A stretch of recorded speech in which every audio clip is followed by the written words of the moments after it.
Þú átt að geta deilt. Það held ég. Glæsilegt. Gefum þessu 2 mínútur, klukkan 11:58. Ef að fólk er að hrúast inn svona akkurat þegar það fær hádegismat. Já. Stundum nú sniðugt að hafa þetta bara 10 mínútur yfir, sko. Já, akkurat. Það væri ekki... Nei, það alltaf.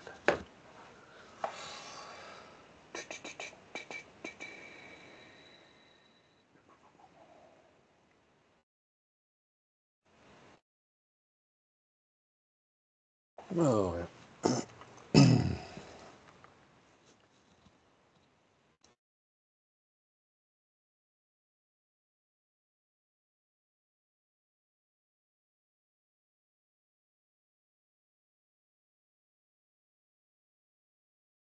Jú, nú er fólk að detta inn.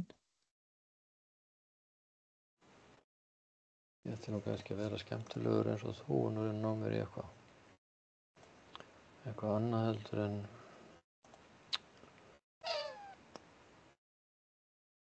eitthvað bakgrunn. Já, ég er bara með svona háskólabakgrunn svo að sjáast ekki allt drastlið á baku mig. Já.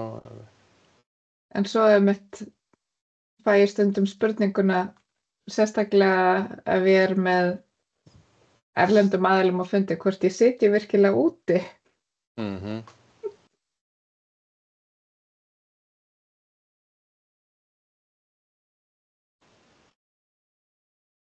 Ég var ekki búinn að hlaða niður í bakgrunnu. Nei. Næst bara þessu. Manna það næst. Já, fólk er að hrúast inn og klukkan 12:00 og við ætlum ekki að draga fólk neitt á þessu, þannig að við byrjum bara. Og ég býð ykkur öll velkomin á þennan fræðslufund á vegum Öldrunarfræðifélags Íslands. Ég heiti Sirrý Sif Sigurlaugadóttir og er félagsráðgjafi og er formaður stjórnar félagsins. Nú ætlar Halldór Guðmundsson, dósent við félagsráðgjafadeild og félagsráðgjafi, að fara yfir rekstrarumhverfi öldrunarþjónustu með okkur, sem er í rauninni beint framhald af umræðu sem skapaðist á síðasta svona fræðslufundi þegar við vorum að tala um næringarástand eldra fólks og hvernig væri mögulega hægt að bæta það. Halldór, þú ert með skjáinn sýnilegan, bara minna það. En annars læt ég Halldóri eftir að kynna sig og sitt nánar. Gjörðu svo vel, Halldór. Já, takk fyrir það. Ég var bara, takk fyrir tækifærið og boðið að gefa mér tækifæri að aðeins svona spjalla rekstrarumhverfi í öldrunarþjónustu. Ég var nú svona búinn að stempla það inn að þetta yrði nú kannski svona meira vangaveltur sem hafa vaknað á ýmsum stigum í sambandi við það hvernig við erum að reka og nýta fjármuni í öldrunarþjónustunni, þá með vísan í skýrslur og umfjallanir sem hafa verið á undanförnum árum í sambandi við það hvar á málaflokkurinn heima og hvar ætti hann að vera, hvernig ætti hann að vera rekinn og svo eins líka út frá bara athuganir sem hafa verið gerðar á rekstri og fyrirkomulagi. Eins hef ég sjálfur verið aðeins að forvitnast það hvernig málefnum eldra fólks hefur verið háttað í öðrum löndum og hef líka verið að vinna að þróunarverkefnum, bæði hér á Akureyri og meðan ég var þar og í starfi. Og svo líka samhliða bara nemendaverkefnum við Háskóla Íslands. Þá hafa komið upp alls konar pælingar í kringum þróunarverkefni og af hverju hlutirnir eru með þeim hætti sem við höfum þá í dag. Þannig að rekstrarumhverfi, hvað er það? Er það annars vegar bara hvernig við erum að gera hlutina, hvernig við erum að fjármagna hlutina, hver er þátttaka notanda og svo er það líka vangaveltur það hvað kröfur er verið að gera, bæði samfélagslega og svo sannlega þær kröfur sem eru gerðar í einhverjum stöðlum og viðmiðum. Það sem að ég ætlaði að reyna að gera með ykkur í dag er að svona reyna að halda mig við það að vera með svolítið sjónarhorn á umfjöllunina rekstur og forsendur.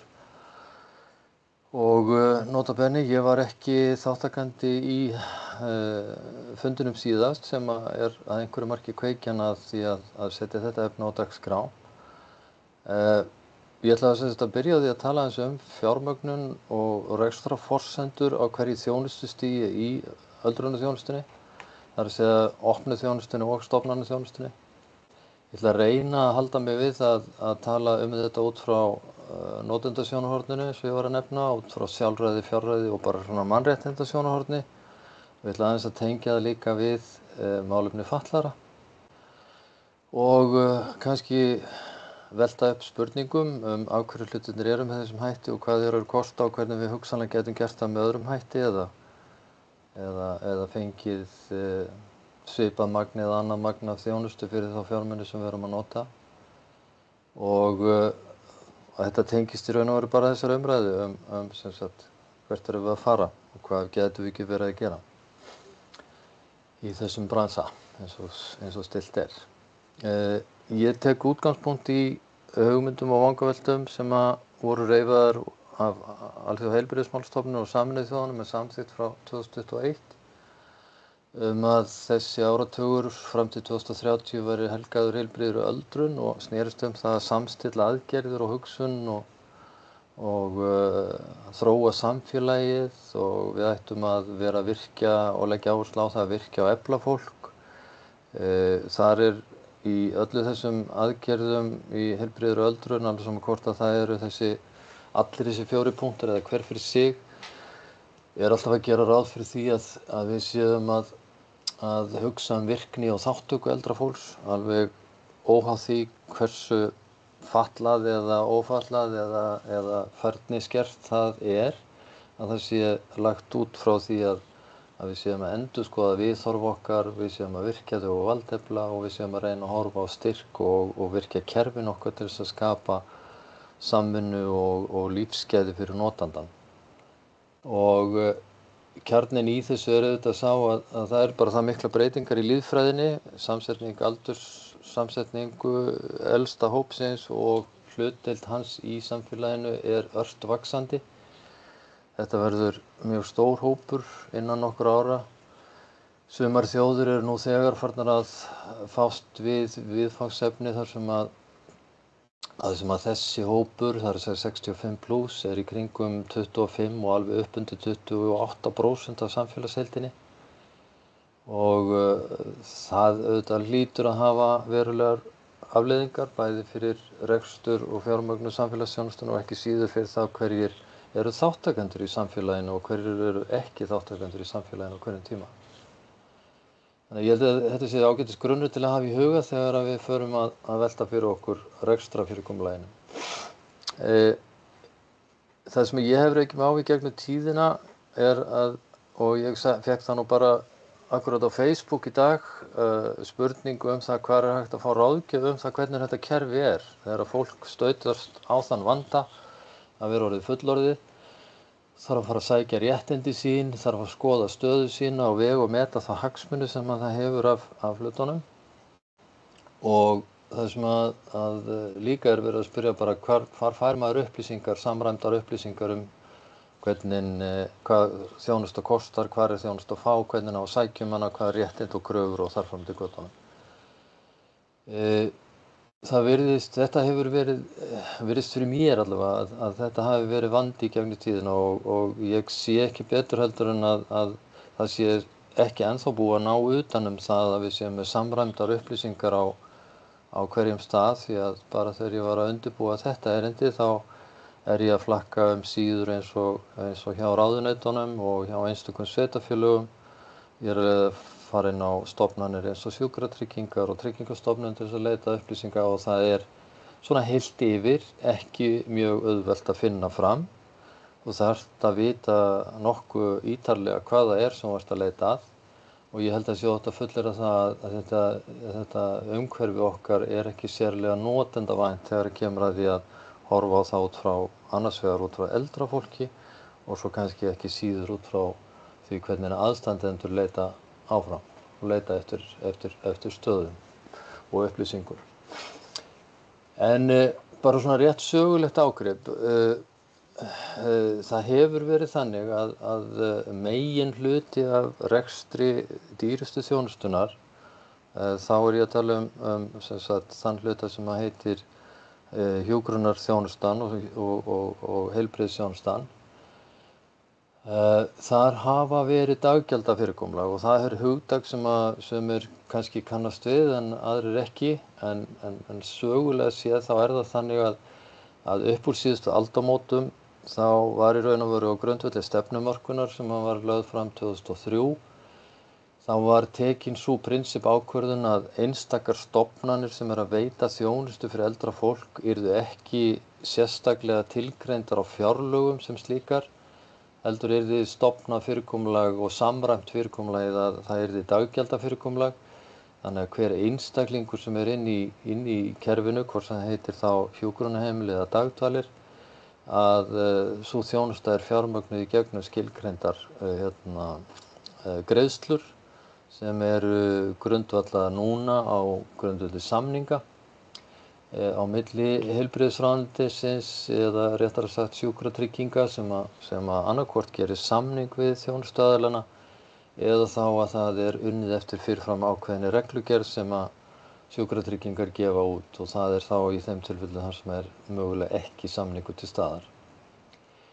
Þessi daggjöld sem við erum síðan að vinna með inn í hjúkrunarhlutanum, þar sem inn á hjúkrunarheimilunum, daggjöldin sem eru greidd, þau byggjast á ákveðnum krónutölulegum grunni, síðan bætt við ræmati sem að unnið yfirleitt innan hjúkrunarheimilisins af starfsfólkinu sem þar og á að vera mælikvarði á umönnunarþyngd einstaklingana. Síðan eru sérstakar aðstæður einstaklinga, það geta verið óvanalega mikil þjónustuþörf eða alvarleg veikindi, lyfjagjafir eða jafnvel skilun, blóðskilun eða eitthvað slíkt sem að kallar á sérstakar greiðslur og þær eru þá skilgreindar í þessum útgjaldareikningum. Þannig að þetta svona það sem hefur verið þróunin á síðustu árum og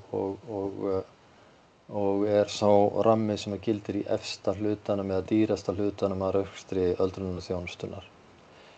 En nú það bara þannig að þrátt fyrir það að þessar ákvarðanir, prinsipákvarðanir hafa verið teknar 2003, þá voru líka í þeirri sömu skýrslu gerð aðgreining á því hvernig flokkun og skilgreiningin á hlutverki annars vegar ríkisins og svo hins vegar sveitarfélagana þegar kemur að heimaþjónustu, félagslegri heimaþjónustu, rekstri þjónustumiðstöð og dagdvala fyrir eldra fólk.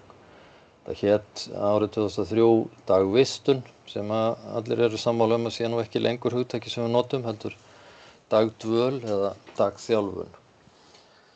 Þannig að í þessari skýrslu frá 2003 sem var stefnumótun sem átti að gilda til 2015 fékk nú reyndar aldrei neitt hlutverk sem slík, heldur var bara stefnuskjal eða skýrsla stýrihóps og varð ekki að stefnu, hún var ekki samþykkt, afgreidd eða staðfest en afskaplega fróðlegt plagg og fyrir þá sem vilja þá hægt að setja þessar glærur og klikka á þessar hlekki ef áhugi fyrir því.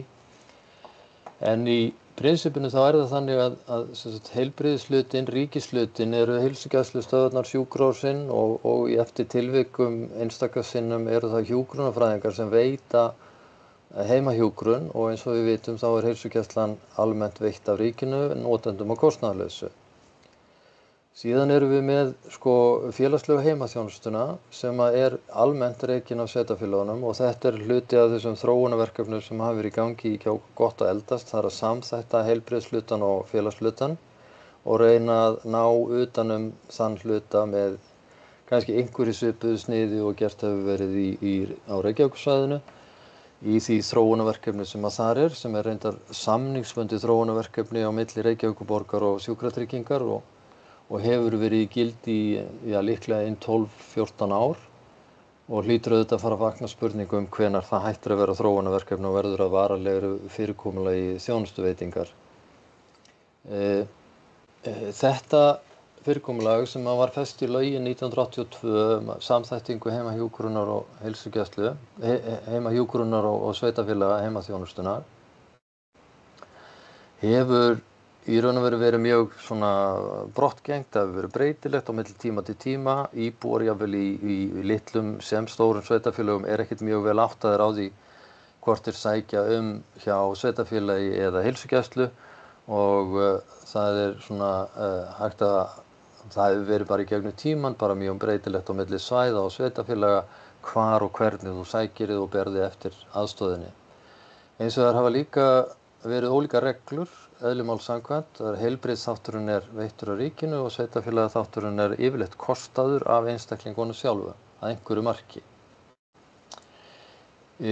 Síðan það þjónustumiðstöðvar sem almennt eru reknar af sveitarfélagunum líka og þær eru að vísu byggðar upp í samstarfi ríkis og sveitarfélaga á þann hátt að ríkissjóður tekur þátt í 20% eða hefur gert allavega sem nemur 20% af byggingarkostnaði þjónustumiðstöðva fyrir eldra fólk sem eru merktar því.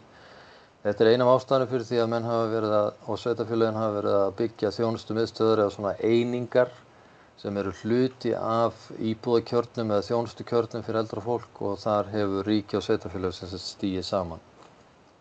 Reksturinn á þessum þjónustumiðstöðvum hins vegar yfirleitt að fullu fjármagnaður af viðkomandi sveitarfélagi.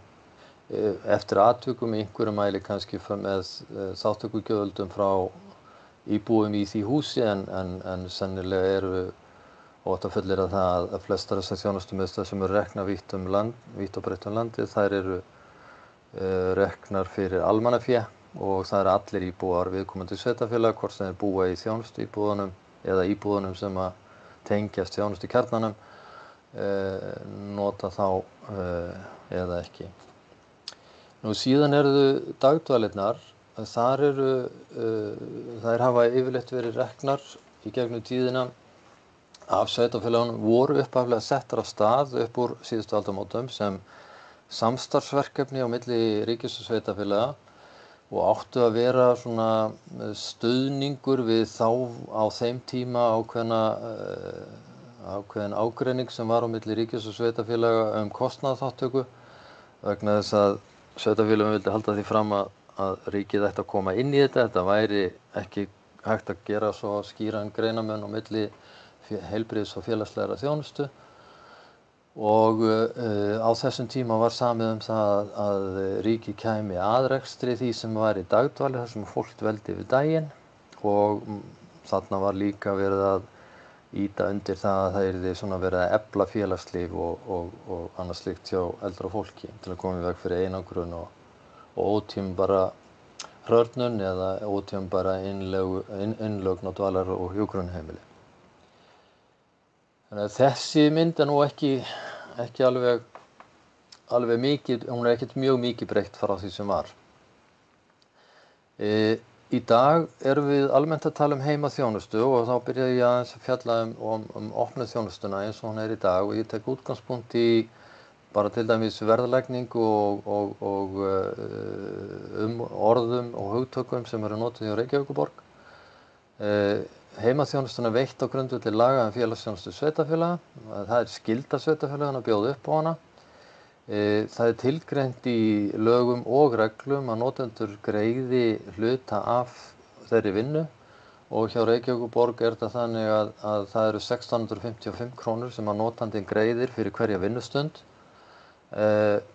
Síðan eru hjá Reykjavíkurborg reglur það að þrif sem að fara umfram 600 í mánuði eru endurgjaldslaus en þó þannig að það eru ákveðin viðmið sem gilda það að ef að þjónustan umfangsmikil að þá verður hún aldrei meira heldur en 50% af þeim tekjum sem eru umfram lágmarksviðmið eða framfærsluviðmið Tryggingastofnunar. Þetta framfærsluviðmið liggur eftir því sem mér fæ best séð einhvers staðar í kringum 370.000 á mánuði sem einstaklingurinn áætlað að hafa í ráðstöfunartekjur. Dagdvalir hins vegar varðandi bæði, ef ég byrja þá bara fyrst á tekjuhlíðinni eða útgjaldahlið ríkisins og tekjuhlið þeirra sem reka dagdvalir, Dagdvalir eru skilgreindar þannig að þær eru reknar að hámarki 250 daga á ári. Það er gert ráð fyrir að dvalartími í dagdvöl sé að lágmarki 6 tímar á dag og innifalið í dagdvölinni er flutningur og sú þjónusta sem er á viðkomandi stað. Í dag er þetta þannig að einstaklingur sem sækir dagdvöl eða fær boð eða greiningu á þörf fyrir að fara í dagdvöl, hann er að greiða 1.579 krónur sem eru þá, ef hann er alla virka daga mánaðarins, þá er hann að borga 33.000 á mánuði. Og einstaklingur sem er í heilt ár, alla daga ársins, hann er að borga tæp 400.000 krónur fyrir það að sækja dagdvöl.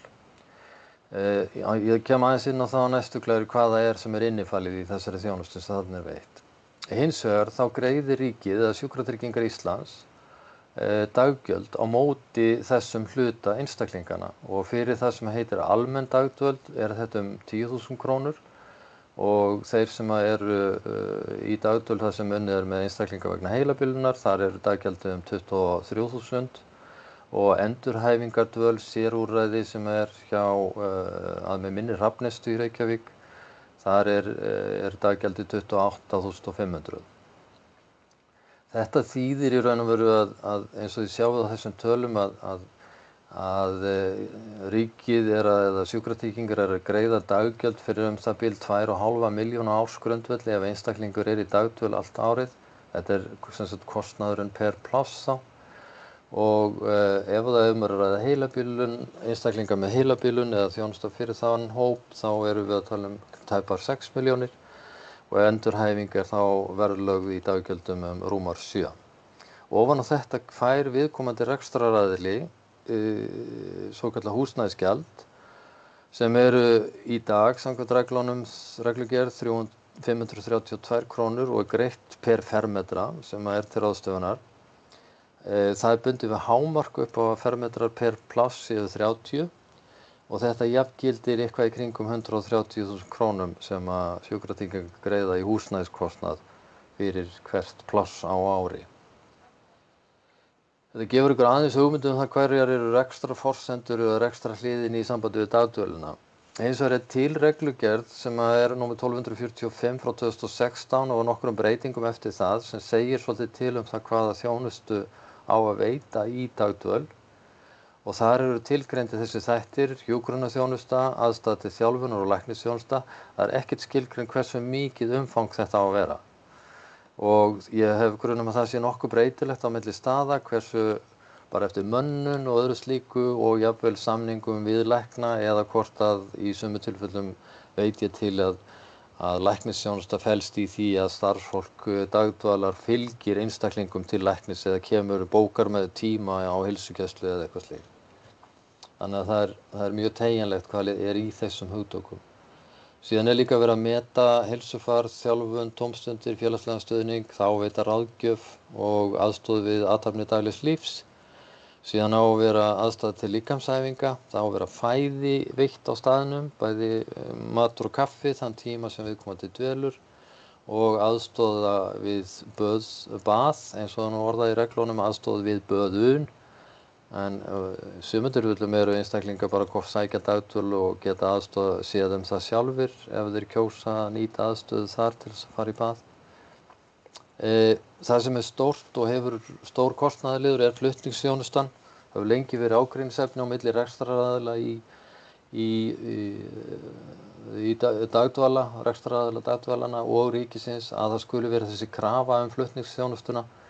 Vegna þess að bara það að skaffa flutningsþjónustu fyrir einstaklinga að þá kallar það á til dæmis bara leigubíl sem er yfirleitt bara að taka bróðurpartinn á daggjaldinu bara í það að kosta viðkomandi á staðinn og svo hefur þetta líka dregið úr því að íbúarnir sjálfir jafnvel í einhverjum tilfellum er verið að vinna með til dæmis einmannleika og íbúarnir jafnvel geta þess vegna verið keyrðir annarkvort af aðstandendum eða koma keyrandi sjálfur til þess að sækja dagdvöl einhverja hluta tímabilsins og þá situr uppi með það að þú ert ekki að sinna þjónustunni eins og áskilið er.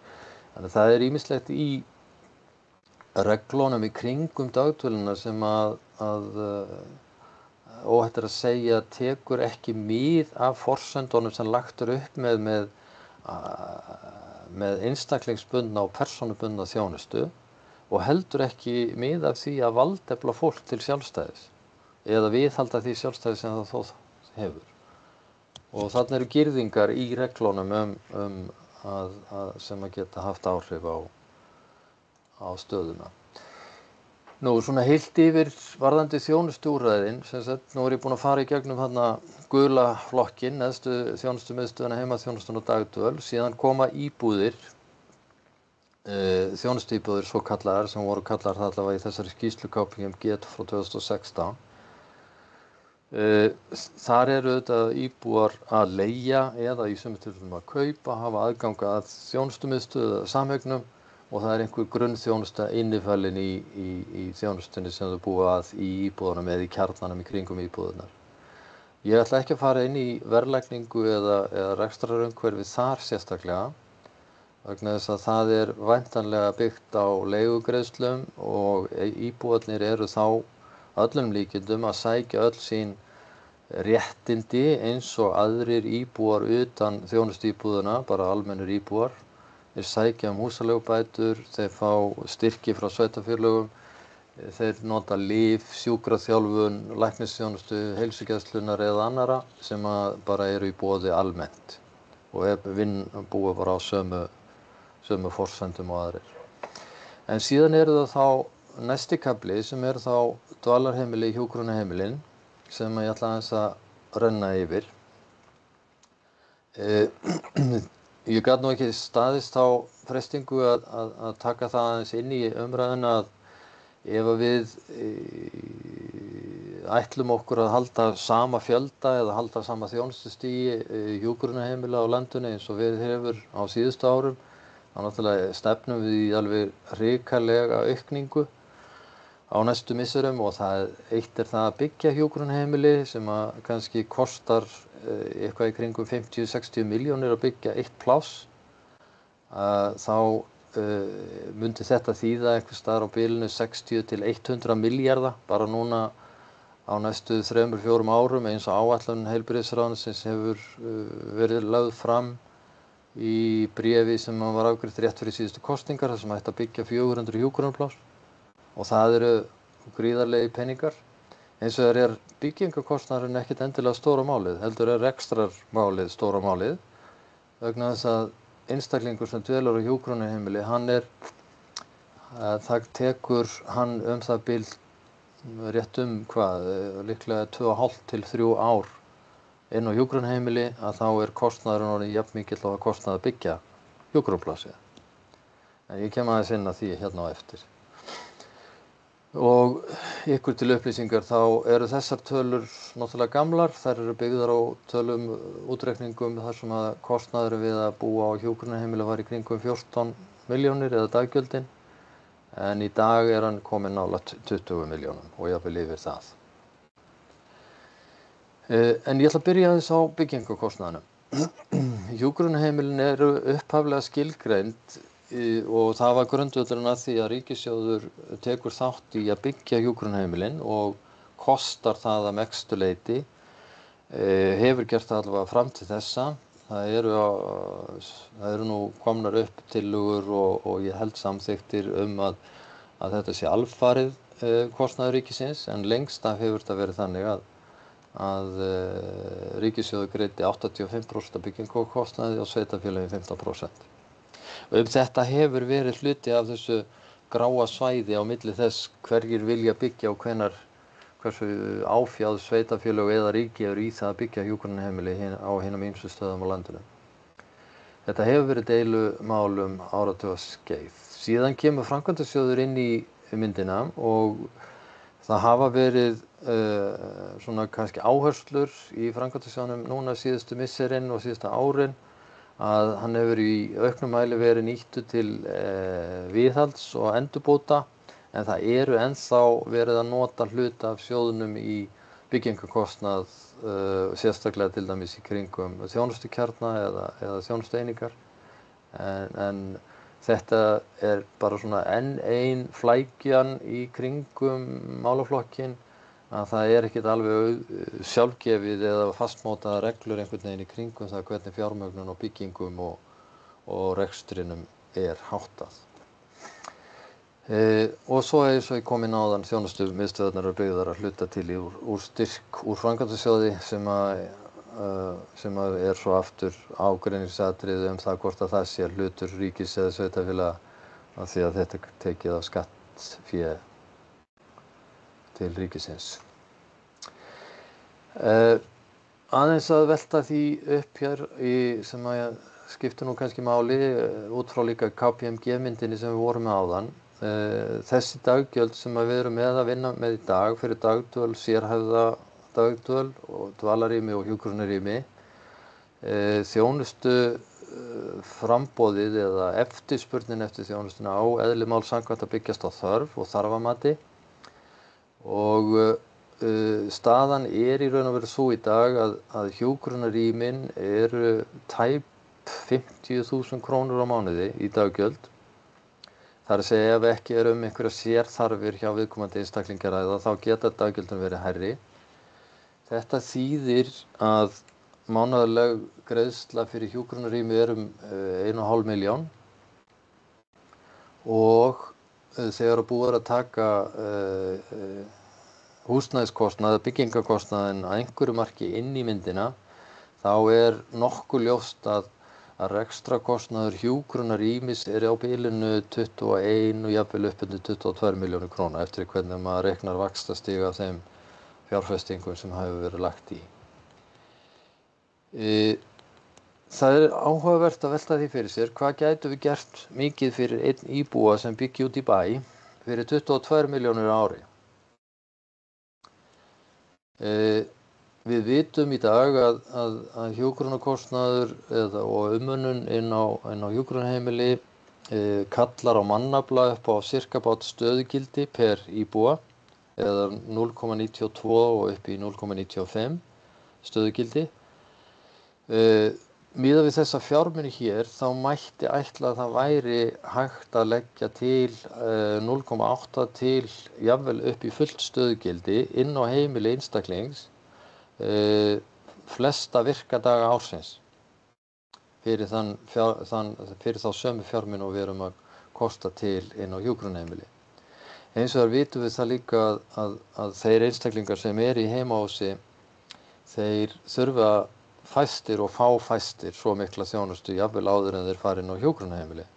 Þannig að hér augljóslega miklar spurningar magn og gæði og kostnað sem að þurfa að fara fram í hverju mati í sjálfu sér fyrir sig þegar kemur að hjúkrunarþættinum og hvernig einstaklingurinn færist á milli þessara þrepa.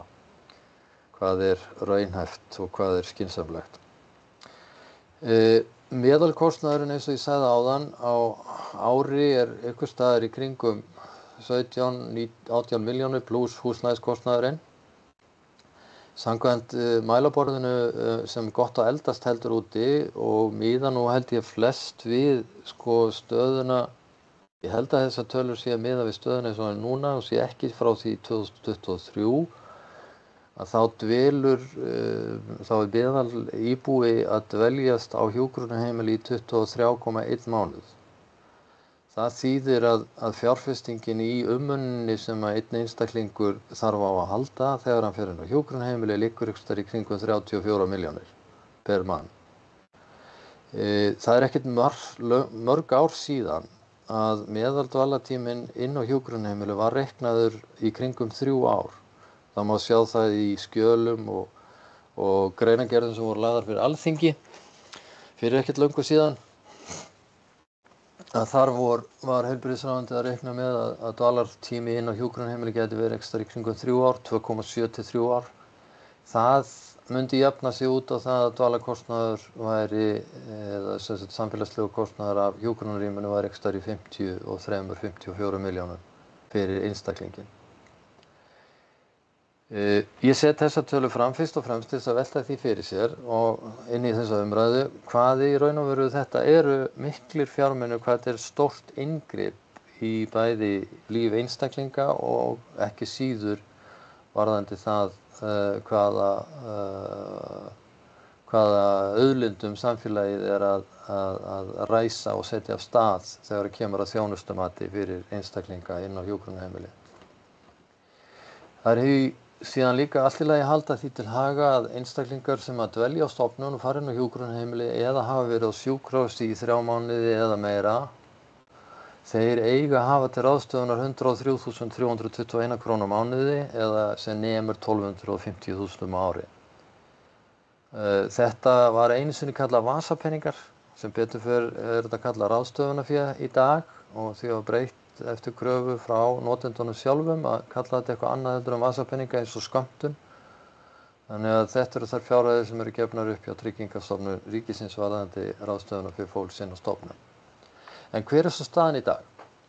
Samkvæmt upplýsingum á heimasíðu Gott að eldast og samkvæmt mælaborðinu sem þar sem byggir reyndar á gögnum frá 2023, þá eru það bil 8,9% einstaklega búsettir á hjúkrunarheimili eða einhverri heilbrigðisstofnun á landinu. Og það eru 11,8% einstaklinga sem að búsettir eru í heimahúsi sem að nota þjónustu heimahjúkrunar og það eru 17-18% þeirra einstaklinga sem búa í heimahúsi sem eru að nota heimaþjónustu. Fyrir ekki heimila sem að fá heimaþjónustu.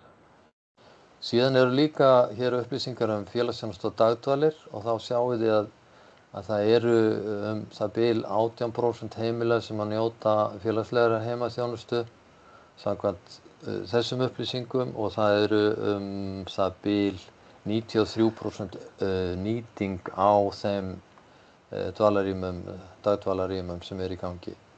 Heimahjúkrun hins vegar aðeins öðruvísi. Þar eru 23% þjónustuþegar sem fá vitjun einu sinni í viku eða oftar en 6% sem fá vitjun einu sinni eða oftar. Þannig að þið sjáu fyrirgefum. Einhver sem ætlar að koma inn? Það einhver með opinn hátalarann. Það ein spurning í spjallinu, Halldór. Okay. Viltu taka þær jafnóðum eða bara eftir? Ég get alveg tekið þetta jafnóðum. Það má gjarnan vera það. Það spurt hérna þegar verið að tala dvalarkostnað Sjúkratrygginga Íslands við hjúkrunarrými. Þá tekið tillit til greiðsluþátttöku íbúans? Já, þegar að tala daggjaldið sem heild, þá það sem að viðkomandi og sjúkratryggingar saman greiða. Þegar að ræða að einstaklingurinn þarf að borga eitthvað sjálfur af sínum lífeyri, þá í raun og veru bara minnkar hlutur sjúkratrygginga. Þetta sem sagt heildar upphæðin sem greidd. Þó ef þú ert að borga eitthvað sjálfur þá fer það ekkert upp fyrir þessa upphæð. Þannig að ég vona það svari þessu. Þetta eru heildar upphæðir sem að svo skiptast misjafnlega á milli einstaklinga. Sigrún.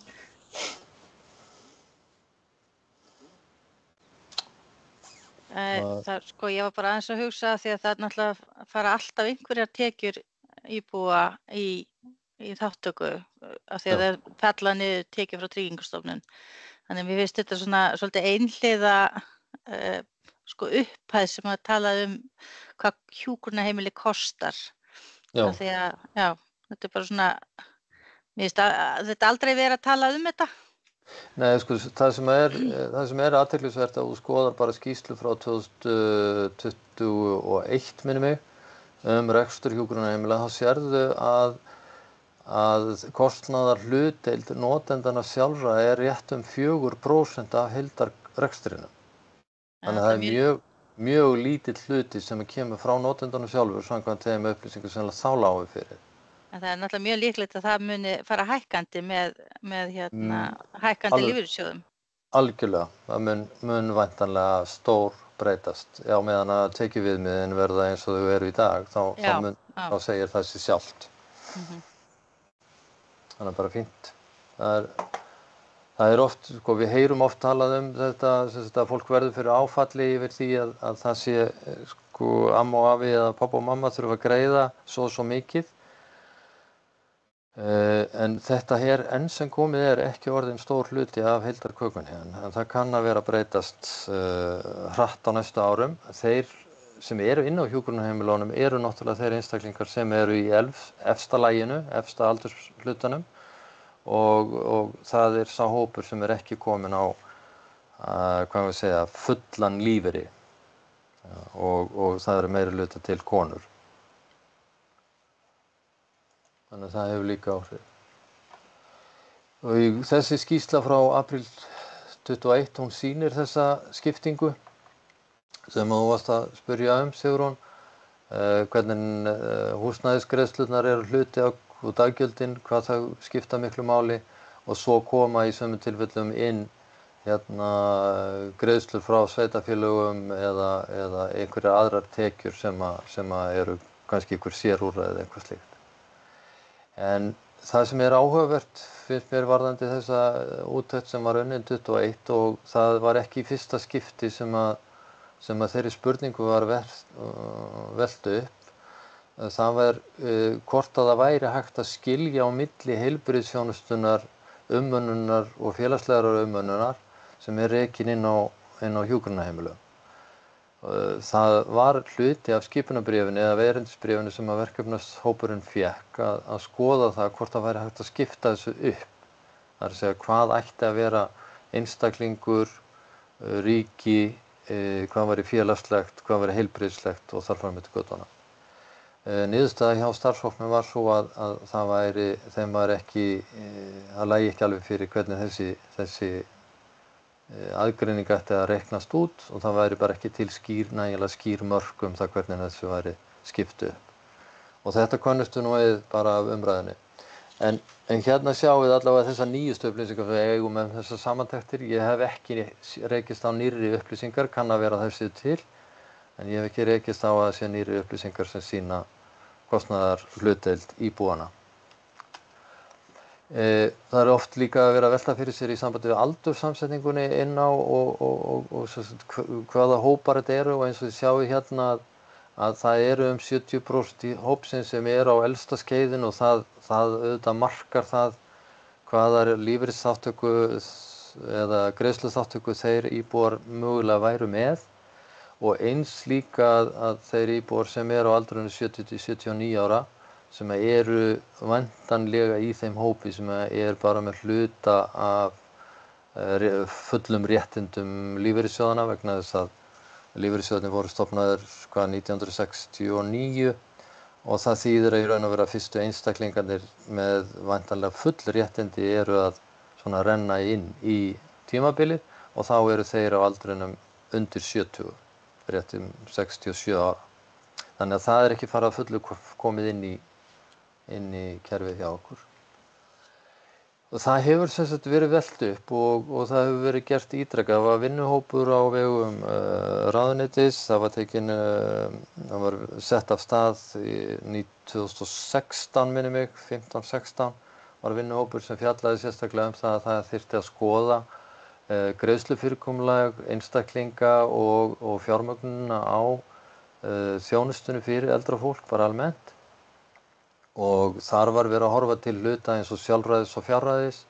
Það var verið að horfa til mannréttinda og þess sem var að gerast í málefnum fatlaðra og það var verið að kalla eftir því að fólk hefði eitthvað val það hvaða þjónustu það væri að kaupa, stór eða lítil herbergi, mikil þjónustu eða minni þjónustu og þar fram eftir götunum.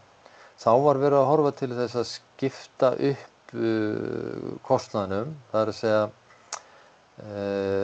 mögulega að setja upp einhvers konar húsnæðiskostnað sem að væri bara byggingin, leigan á mannvirkinu, herberginu, sameigninni, bara eins og gert í þjónustu húsnæði fyrir eldra fólk og íbúðum og einstaklingarnir gætu þá sjálfur þar verið að nýta sín almennu þegnréttindi til þess að sækja húsaleigubætur eða fjárhagsaðstoð sveitarfélaga eftir því sem við á ef þeir hafa ekki lífeyristekjur. En allavega það væri einstaklingurinn sjálfur sem væri að kosta sína þjónustu, matræstingu, þvott, afnotagjöld, síma, rafmagn og hita. Síðan væri hjúkrunarþjónustan aðgreidd sérstaklega með þá verið að tala fyrst og fremst bara heimaþjónustuna eða heimahjúkrunina en lyf, sjúkraþjálfun og hjálpartæki væru greidd fyrir einstaklingana með sama hætti og og væri ef að viðkomandi byggi heima. Þú fengi bara niðurgreiðslu á kennitölur og sjúkraþjálfun eftir tilvísunum og hjálpartæki samkvæmt einstaklingsbundnu mati. Þriðji þátturinn var svo félagsstarf, það er að segja hlutur sveitarfélaga. Allir íbúar hjúkrunarheimila eru með lögheimili í einhverju sveitarfélagi. Þeir búa á hjúkrunarheimilinu. Þeir eru samt ekki inn á sjúkrahúsi per se. Samkvæmt lagaskilningi í dag þá flokkast það ekki undir sjúkrahús og fjármögnunin sé sótt í sama grunn og sjúkrahúsin. Og þá hafa menn velt fyrir sér líkt og hefur verið gert bæði í Danmörku og Svíþjóð og víðar hvort að það ætti að þrískipta þessu og sveitarfélögin og einstaklingarnir hefðu val það að taka þátt í félagsstarfi og iðju ef þeir hafa getu til og þeir fái akstur og samfélagslega þáttöku í gegnum það að vera hluti af samfélaginu. Þetta auðvitað ekkert mjög skýrt hvernig hægt var að gera svona hluti en við eigum samt fordæmi fyrir þessu, bæði erlendis frá eins og ég var að nefna og við eigum líka ramma frá málefnum fatlaðra. Þar eru fyrirmyndir sem við eigum alveg að geta notað fyrir eldra fólkið og þá ég sérstaklega að hugsa hvernig við getum komist lengra í því að efla og styrkja notendaþátttökuna, fjölskylduþátttökuna og að í vaxandi mæli einstaklingarnir munu þurfa að taka þátt í þessu sjálfur og borga hærri hluta og við þurfum sennilega að fara að hanna kerfi sem gerir ráð fyrir því að þeir hafi val það sem þeir eru að kaupa. Þannig að ég hef velt því fyrir mér að sko annar þáttur í kringum alla þjónustuna, þjónustuveitinguna og kostnaðinn og rekstrarumhverfið gerir það svolítið snúið að við erum með matshópa sem eftir atvikum eru jafnvel háðir þeim veitanda sem að veita þjónustuna. Þannig að þegar einstaklingur kemur inn á hjúkrunarheimili þá það starfsfólk hjúkrunarheimilana sem metur og það ekki utanaðkomandi aðili, það ekki óháður aðili sem að meta þjónustuna. Við erum með matshópana, færni- og heilsumati sem svona svæðasbundið úrræði og það mjög mikið misræmi á milli þessara hópa á milli landshluta.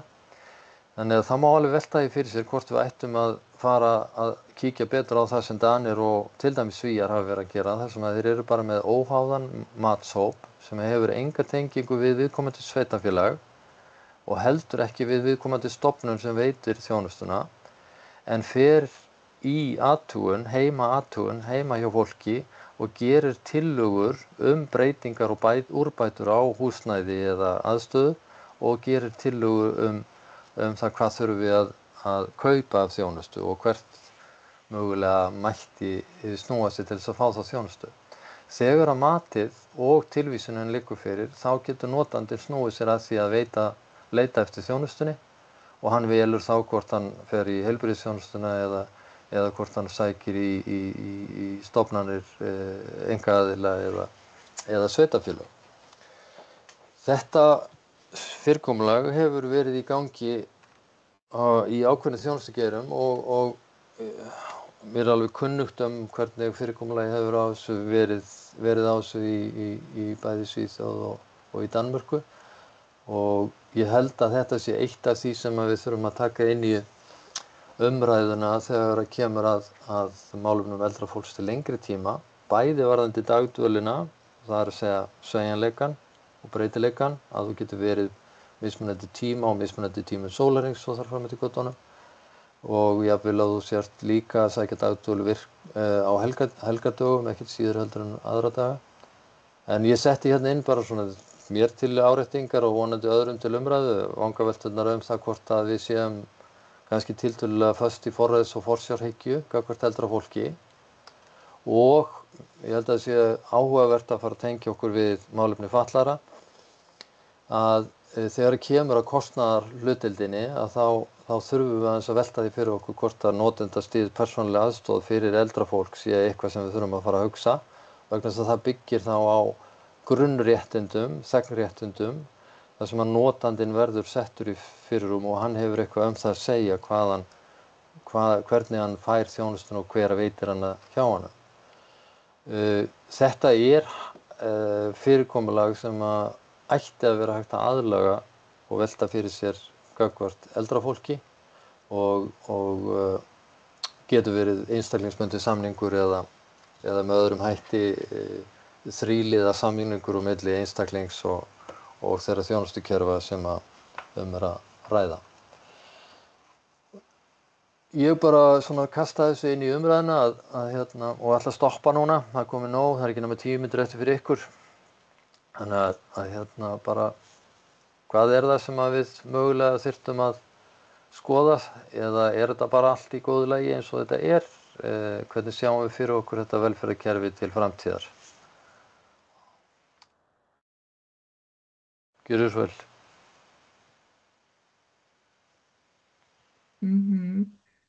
Það er bæði hægt að skrifa spurningar inn í spjallið eða rétta upp hönd og við gefum ykkur orðið. En meðan að fólk er að hugsa málið þá er ég kannski bara til að byrja með eina spurningu. Hefurðu grun hvað það er í samfélagsgerðinni okkar sem veldur því að fólki finnst óhugsandi að borga fyrir öldrunarþjónustu ef að við berum saman við til dæmis bara aðra þjónustu fyrir börn og fólk á ýmsum aldri. Af því eins og þú bendir á þá er kostnaðarþátttakan ennþá mjög lítið hlutfall. Ég get eiginlega ekki dottið niður á neitt annað heldur en að það eru öldrunarfordómar eru bæði í eldri hópnum sjálfum og líka okkur hinum. Og ég held að það sé svona ein stærsta skýringin að einhvern veginn þá búum við ennþá við þá hugmynd að eldra fólki skuli rétt einhvers konar þjónusta eða sé í einhverju þeirri stöðu að það eigi að bera það á höndum sér eða það eigi svo mikla inneignir í samfélagslegu tilliti að það sé ekki eðlilegt að gera kröfu til þeirra eins og annarra. Ég kann ekki aðra skýringu sko, en ég held að þetta sé bara, það er allavega mitt mat að við eigum ekki eiginlega möguleika á að halda áfram að gera þetta eins og við höfum verið að gera þetta. Hvorki út frá mannafla eða viðhorfum eða fjármunum. Nei, akkurat, ég held að það liggi nú alveg ljóst fyrir. Það er engar spurningar í beili meðan þið réttið ekki upp hönd eða skrifa spurningu þá held ég bara áfram að spyrja.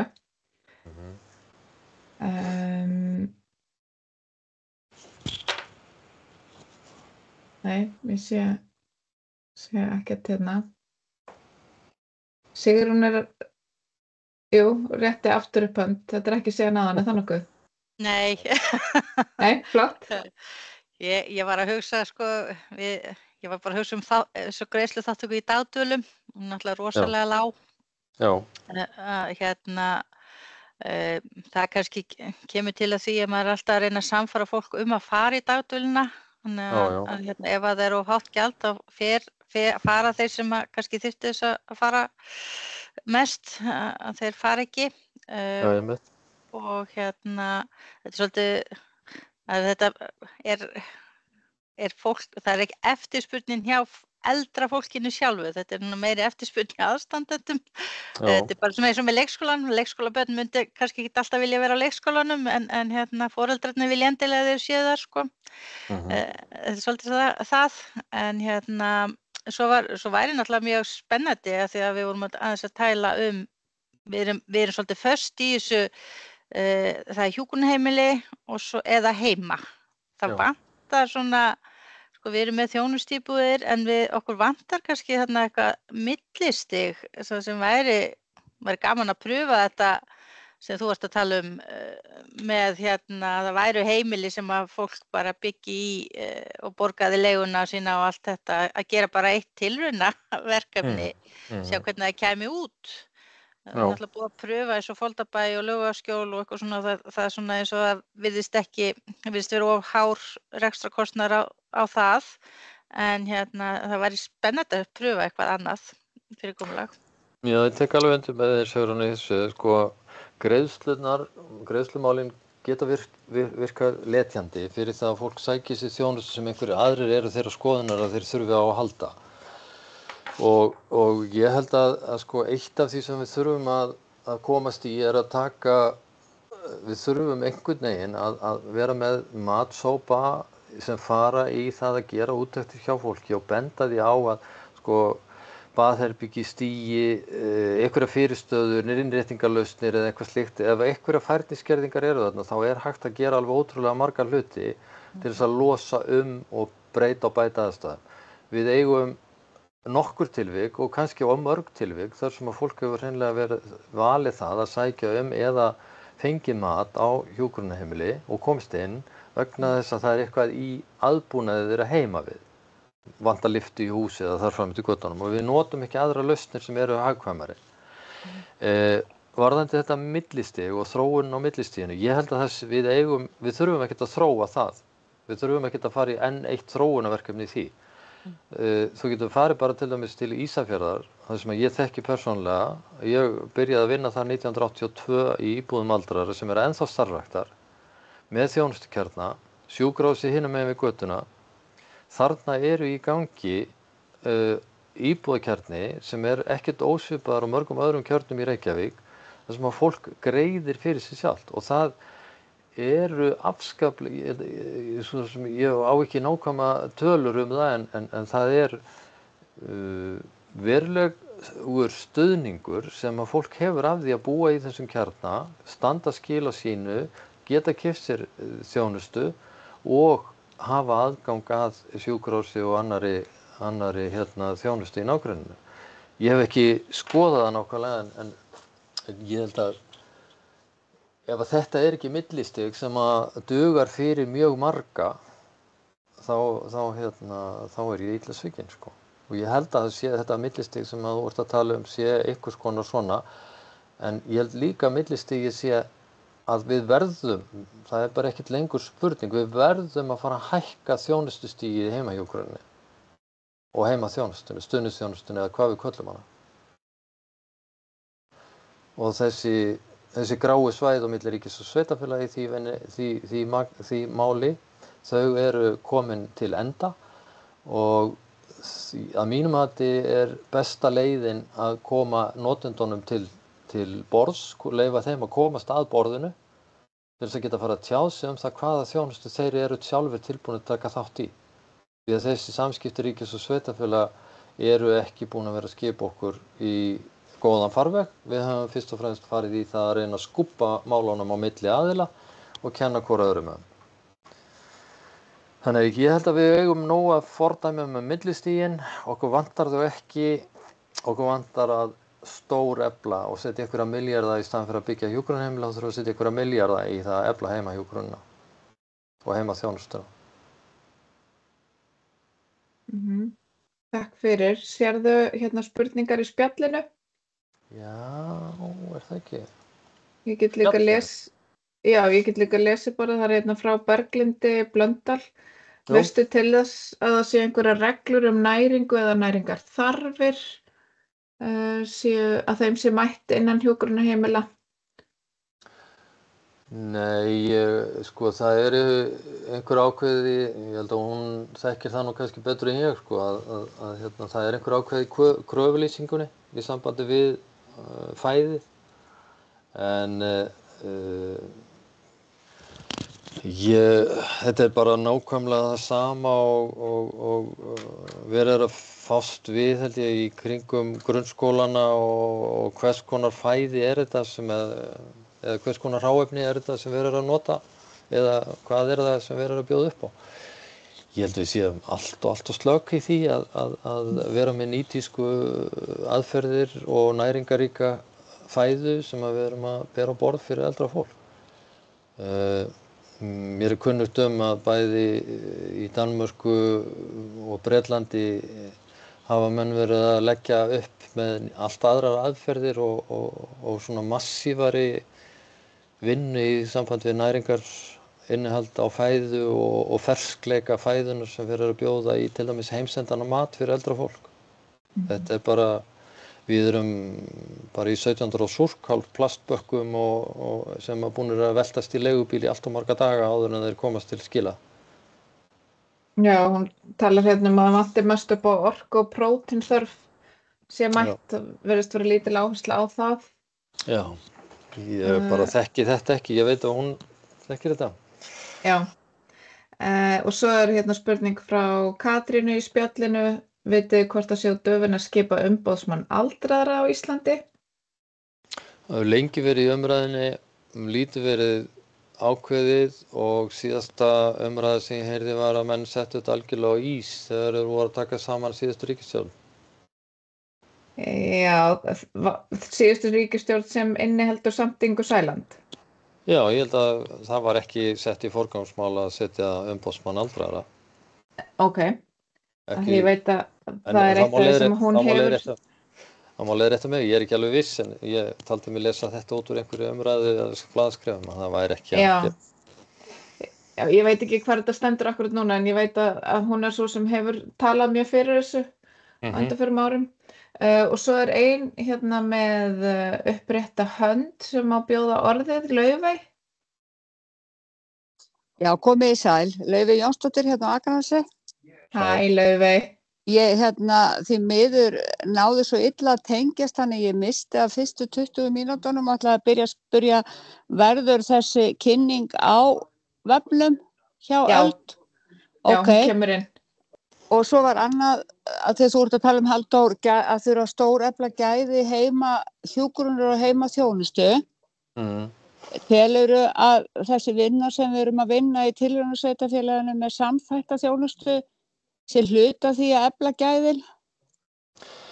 Já, ég get alveg séð það fyrir mér að þessi hluti að bæða efla samþættinguna sem er alveg nauðsynleg og ég held að ég er þeirra skoðunar að menn þurfi bara að fara að komast að því að það þarf að vera einn og sama aðilinn sem veitir þessi þjónustu og niðurstöðunar frá Reykjavík sem orðnar 12-14 ára gamlar. Ég skil ekki af hverju við erum ennþá að búa til þróunarverkefni það sem búið að vera í þróun í 14 ár. Akkurat, já.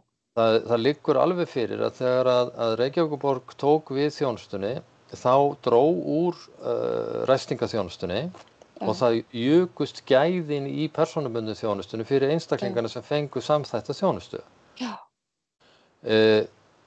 Ég veit ekki hvað þarf að gera, þetta svipað og maður veltir sér oft fyrir sér í sambandi við nemendur og annað og mann sjálfan.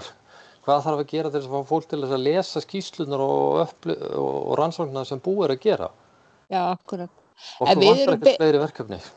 Við erum byrjuð á þessu á Vesturlandi, við erum í þróunarverkefninu og ég er komin í starf sem tengiráðgjafi þannig að ég er með allt Vesturlandið í því og er svolítið inn í þessari vinnu með samþættinguna og það er bara á góðri leið. Það eru sum sveitarfélög sem eru búin og eru þarinn að skynja ávinning eins og á Dalvík og í Húnaþingi, þetta eru svona minni sveitarfélög þannig að það verður bara rosalega spennandi að sjá hvernig þetta kemur út og einmitt þetta með því að auka gæði og með samþættingu og stjórnum sé á einni hendi þannig að þetta er skynsamleg leið ef okkur tekst að komast yfir þessar kerfishindranir. Já, ég held líka að þetta þurfi að vera, menn þurfi að kyngja því að það verða mismunandi útgáfur í gangi. Það verða, ég meina það er sjálfsagt eðlilegt þar sem að til dæmis heilsugæsla er á staðnum eða einhver svona hjúkrunarstofnun eða eitthvað slíkt. Það getur vel menn komist að þeirri niðurstöðu að það sé skynsamlegt að vera með málin þar, öðrum stöðum inn á einhverja sjúkrastofnanir eða hjúkrunarheimili. En síðan er spurningin í sömu sveitarfélögum, litlum sveitarfélögum og dreifbýlum sveitarfélögum, þar er ekki svona kjarnar. Nei. Þá þarf sveitarfélagið væntanlega að finna í kringum sína þjónustukjarna sem eru í byggðarlaginu að byggja upp þjónustu. En það sem er áhugavert að mínum enn sem komið er að hreyfingin sem er í þessum 20 sveitafélögum eða þessum aðilum, hreyfingin meira í áttina frá sveitafélögum til heilbrigðisstofnana í staðinn fyrir að sveitafélögin sé að taka til sín ábyrgð. Já, það kannski út af því líka að það sólarhringsþjónusta eins og á hjúkrunarheimilunum og þá hægt að nýta kvöld- og helgaþjónustu sem víða ekki til staðar. Nei. Og samnýta það þannig. Þannig að ég einmitt sé að hugsunin meira í þá átt að tengja þetta við hjúkrunarheimili eða heilbrigðisstofnun. Já, en það sem ég veit alveg af þessu og þetta allt rétt sem þú ert að segja, sko, en það sem ég svo alltaf svo hissa á það, ég flutti til Dalvíkur 1982. Já. Nei, 88 fyrirgefðu. Og þá komst ég að raun það að heimaþjónusta sveitafélagsins hafði nokkurra ára skeið verið veitt á vettvangi heilsugæslunnar. Það gerðist vegna þess að hluti af starfsmaður heilsugæslunnar sat í bæjarstjórn og þá var heimaþjónustan flutt yfir til heilsugæslunnar og var þar dálítið nokkur tíma. Síðan var hún flutt þaðan út og yfir á Dalbæ og var veitt af þeim stað. Og í þriðja skipti þá fór hún í burtu frá Dalbæ og niður í Ráðhúsi á bæjunum. Þannig að á síðustu 20 árum eða 30 árum þar búið að vera svona flakk hingað og þangað það að samþætta, ekki samþætta og þetta virðist hafa fallið meira eftir persónum og leikendum heldur en skipulagi. Ok, já. Og ég spyr mig að því hvernig á að festa núverandi þróunarverkefni inn í skipulag ég meina eftir 2027. Hver ætlar að breyta lögunum svo að þið hafið heimild til að gera það sem þið að gera? Akkurat. Það þarf að gera það, sko. Já. En þetta allavega vel ílagt með þessi þróunarverkefni. Já. Og góður stuðningur frá ráðuneytinu með þetta. Þannig að vonandi skilar þetta góðum ávinningi. Já, ég alveg, þetta verður allavega ekki til skaða, það alveg pottþétt. En það alltaf spurning hvað við eigum að vera í mörgum endurteknum sömu þróunarverkefnunum og hausta alltaf nýja reynslu bara því að við náum ekki að festa hann í sessi inn í stjórnkerfi þjónustunnar. Akkurat. En bara takk Kristín fyrir ábendingarnar í sambandi við stjórnarsáttmálann og Birna. En það talað hagsmunafulltrúa, ég veit af því. En ég veit nú samt ekki hvaða hlutverk hann á að hafa. En það kemur í ljós. En ég vona bara að erum við ekki komin tíma fyrir því eða hvað? Jú, hann alltaf mjög klassískt sko að tekur svona pínu tíma fyrir umræðunar að hrökkva í gang en svo kemur það. Eitthvað sem að þú vilt ávarpa sérstaklega svona í lokin, Halldór, af því sem fram hefur komið eða af því sem búið að skrifa í spjallið? Já, mér langar bara til þess að segja, sko, við erum öll þeirra skoðunar við viljum gera vel við og veita góða þjónustu fyrir eldra fólk.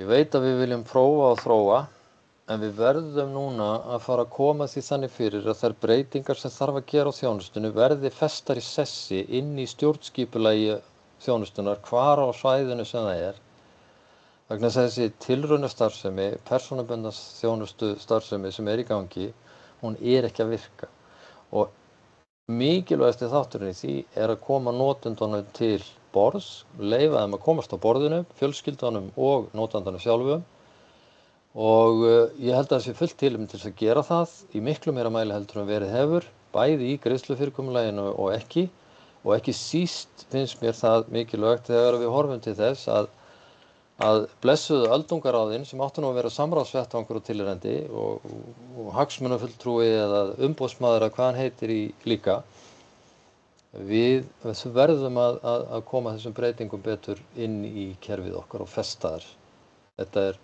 Það ekki einu sinni lagaheimild til að gera marga af þeim hlutum sem við erum að gera í dag. Þetta allt samningsbundið. Já, ég held að við verðum að láta það vera loka orðin. Takk fyrir mig. Og bara takk kærlega fyrir. Fólk hérna að senda þér svona rafrænt klapp að taka undir með þér og þumla. En bara takk kærlega fyrir að koma og fara aðeins yfir þetta með okkur Halldór og fyrir þáttakendur þá minni ég á að upptakan mun koma inn og allir sem að skráðu sig inn með netfangi munu fá sendan hlekk og bara skráðu ykkur í félagið og fylgist með áframhaldandi fræðslu. Takk og bless.